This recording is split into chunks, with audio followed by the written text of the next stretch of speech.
Okay, hello everybody. I hope that the coronavirus and quarantine are treating you well and you're not going crazy like I am. So today I'm going to talk to you about why I think The Bachelor and Bachelorette should be canceled. That's right. So if you are not already familiar with the show, I'll give you a little background on it. So The Bachelor and Bachelorette are shows that premiere on ABC. They come on twice a year. In addition to this, there's also what's called Bachelor in Paradise, which usually airs during the summer. So there's three technically, but Bachelor in Paradise is like a little different than Bachelor and Bachelorette. According to Psychology Today, more than 8 million viewers tune in each week to watch these shows. So it's one individual, either the Bachelor or the Bachelorette, and they try to find love amongst their 25 contestants. So throughout the season, they go on individual one-on-one dates, two-on-one dates, three-on-one dates, and like these massive group dates. And they go all over the world on like the most extravagant dates.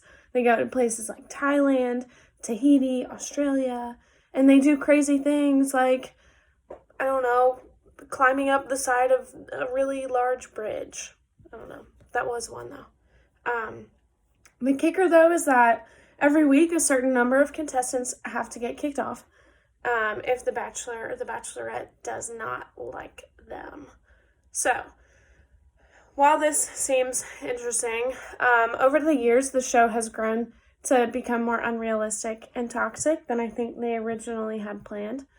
So my first argument is that it just simply doesn't work.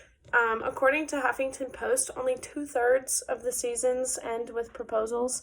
That's just proposals. That's not married. Then out of those proposals, only 5 have led to a marriage. There's been like 22 seasons, and only 5 of those couples have gotten married.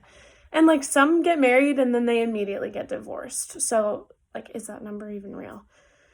So with the Bachelorette, they have a better success rate at 30% compared to the Bachelor, 11% success rate. That is such a small number. Like that just, like the show does not work. So everyone has started over the years to come on this show for the sole reason of getting famous, not having anything to do with finding true love. And then the show's only filmed for about 9 weeks. So like, you're telling me that you're going to fall in love with this person who's also dating 24 other people in 9 weeks and then get engaged to them. Like, no, that's not real life. And then most of the relationships end up being really toxic because they find out what their relationship is like in the real world, and it's just not the same as it was on the show. So, my counter argument. There are some relationships that have worked out. For example, Sean and Catherine Lowe from season 17 in 2013. They ended up getting married and their wedding was televised. And now they have 3 kids, and if you follow them on Instagram or Twitter or something, they're just absolute relationship goals. They're really, really cute, and their family's beautiful. So, my second argument is that for reality TV, the love just simply isn't real. The relationships made on the show are played out in front of millions of people, so it'll never be real and authentic. Marriage is now seen as a competition in this show. Contestants have to fight to become the winner, quote unquote, and they're not really trying to find their husband or wife. Typically, hopefully, in a normal relationship, the foundation is built on trust. So you should never, under any circumstance, have to fight to be number one.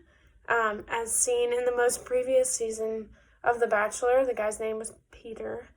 Peter ended up choosing like his runner-up. Like the first girl that he really liked ran away because she was like, nah, I can't do this. So he picked number 2.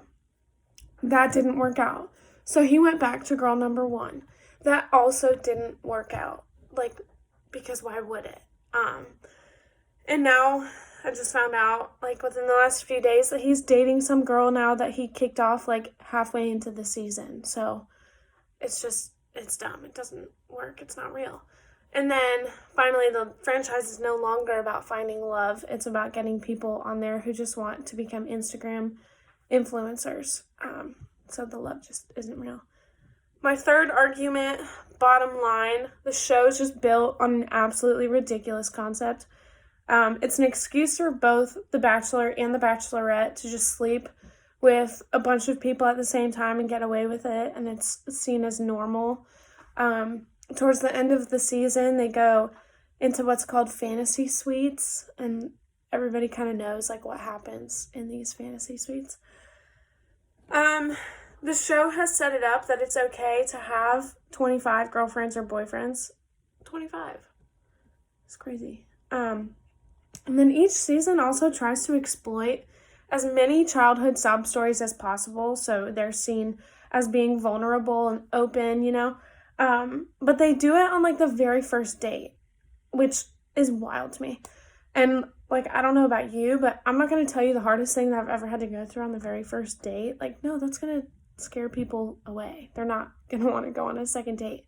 So, it's just, like, a crazy concept. The process is also just so sped up that people feel like they need to tell these sob stories so early and then tell the Bachelor or Bachelorette that they love them on, like, the second or third date. Like, after they've known them for 2 weeks at this point.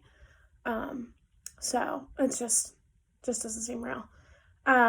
Everyone also is so judgmental on the show, which in turn, like, makes the viewers kind of judgmental.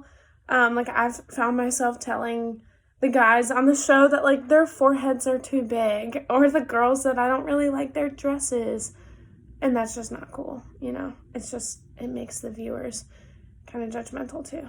And then a Washington Post article explains that because of the heightened nature of the experience, there was a contestant on the show who said in this interview that it was one of the hardest things that she's ever had to go through.